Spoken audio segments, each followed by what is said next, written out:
अस्सलामु अलैकुम वरहमतुल्लाहि वबरकातुहू।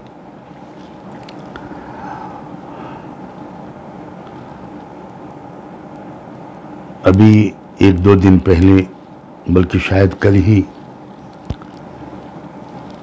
एक वीडियो वायरल हुआ जिससे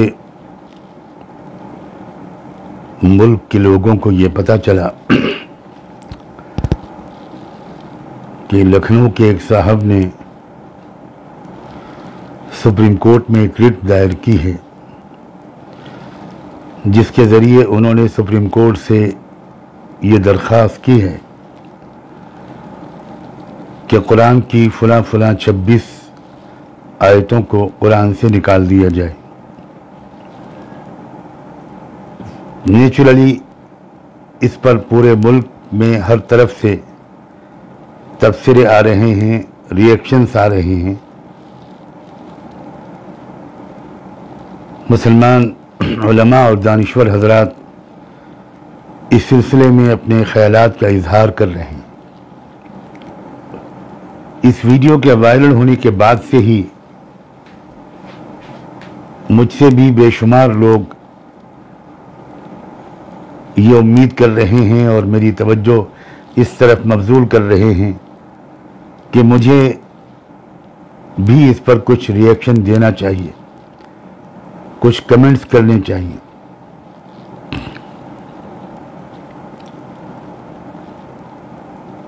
एक पहलू से आमतौर पर जो रिएक्शंस अब तक आ चुके हैं वो बहुत काफ़ी हैं। मुस्लिम उलमा ने बिला किसी मसलक की तफरीक के इस जाहिलाना हरकत की सख्त मजम्मत की है और ये उम्मीद बजा तौर पर जाहिर की है कि सुप्रीम कोर्ट इसको एडमिट ही नहीं करेगा और किसी को कोई नोटिस सर्व नहीं किए जाएंगे। इसको पहले ही मरहले में रिजेक्ट कर दिया जाएगा।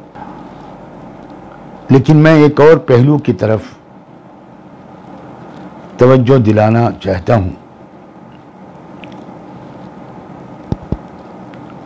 और वो ये है कि बहुत अरसे के बाद मुल्क के हकीकी मसाइल सरफेस पर उभर कर आए हैं और वो कौमी एजेंडा बनकर उभरे हैं, जो असली एजेंडा हमारे मुल्क का होना चाहिए मुस्तकिल तौर पर।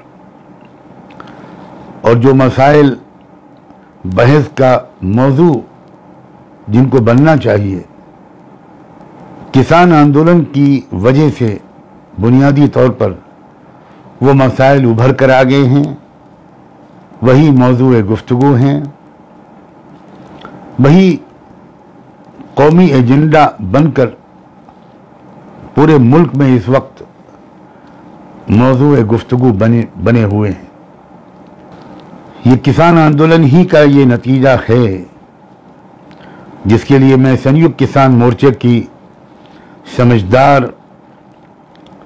और बहादुर लीडरशिप को पूरे मुल्क, पूरी कौम की तरफ से मुबारकबाद देना चाहता हूँ कि वो सख्त तकलीफ़ों को बर्दाश्त करके अपने आंदोलन को जारी रखने में कामयाब हुए और वो आंदोलन दिन ब दिन ताकतवर होता जा रहा है और पूरे मुल्क में फैलता जा रहा है।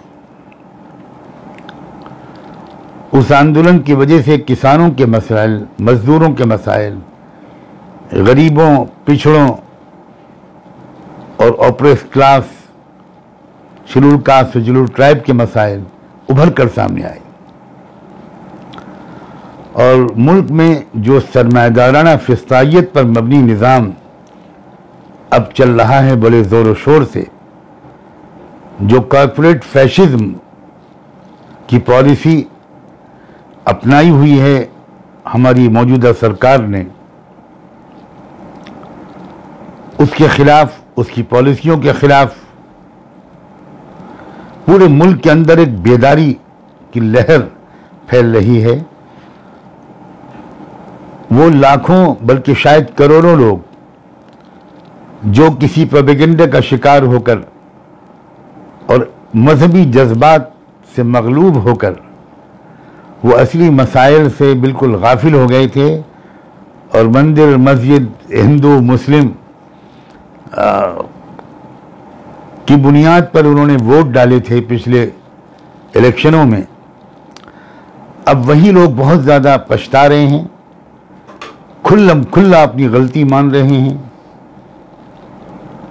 और अब ये संकल्प ले रहे हैं, ये अहद कर रहे हैं कि अब दोबारा वो ये गलती नहीं करेंगे और उनका ध्यान अब असली मुद्दों से कोई नहीं भटका पाएगा, बल्कि वो पूरे मुल्क का ध्यान असली मुद्दों की तरफ वापस लाने के लिए पंजाब, हरियाणा और दिल्ली बॉर्डर से निकलकर अब पूरे मुल्क में जानकारी फैलाने और सही फैसला करने पर लोगों को आमादा करने के लिए निकल खड़े हुए। जाहिर है कि वो फैसिस्ट सांप्रदायिक ताकतें, वो कॉर्पोरेट सेक्टर की गुलाम ताकतें इस सूरत हाल से बहुत परेशान हैं और वो हर कुछ दिन के बाद ऐसी कोशिश करते हैं जिससे कि फिर एक मर्तबा मुल्क का एजेंडा बदल जाए और लोगों की तवज्जो किसानों, मजदूरों और गरीबों और मनुवादी व्यवस्था को उखाड़ फेंकने के बजाय वो एक बार फिर धार्मिक जो फिरका परस्ती है और आपस की नफरत है उसकी तरफ मुड़ जाए।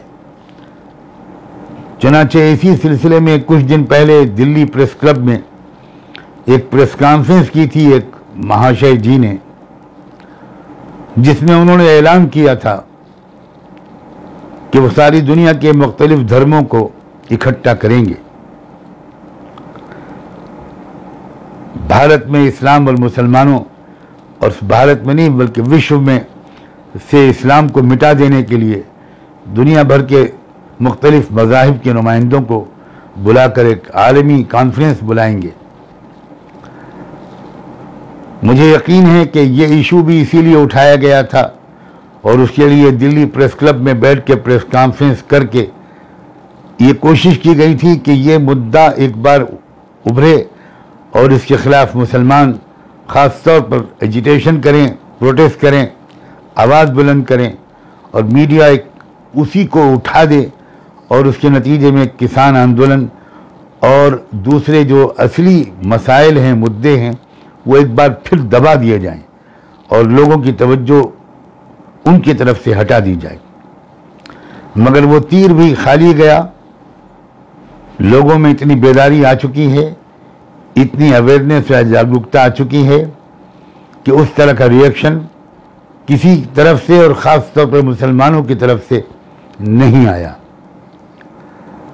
ये बहुत अच्छी अलामत है। इसका मतलब है कि भारत के मुस्लिम समाज के लोग अब पॉलिटिकली अवेयर हो गए हैं, उनके अंदर समझदारी बढ़ी है।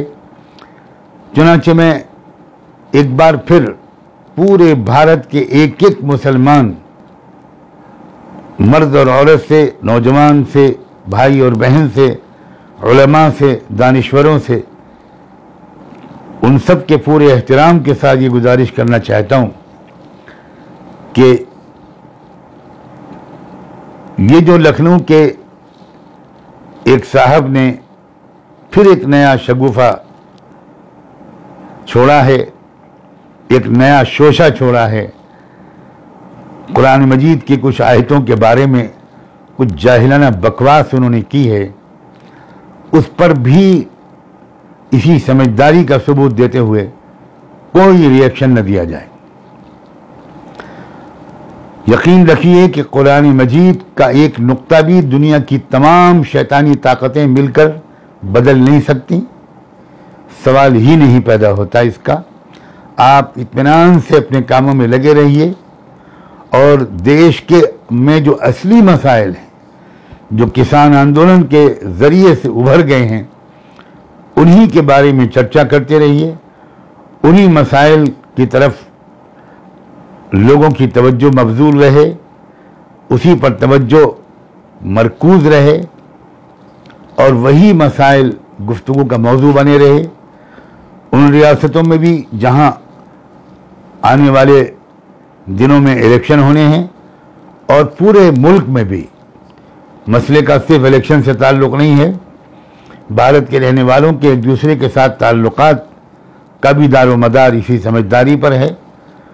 और हमको खुदा का शुक्र अदा करना चाहिए कि ये समझदारी इस वक्त भारत की आवाम में बढ़ रही है और हर आने वाला दिन इसके सबूत फराहम कर रहा है, पेश कर रहा है।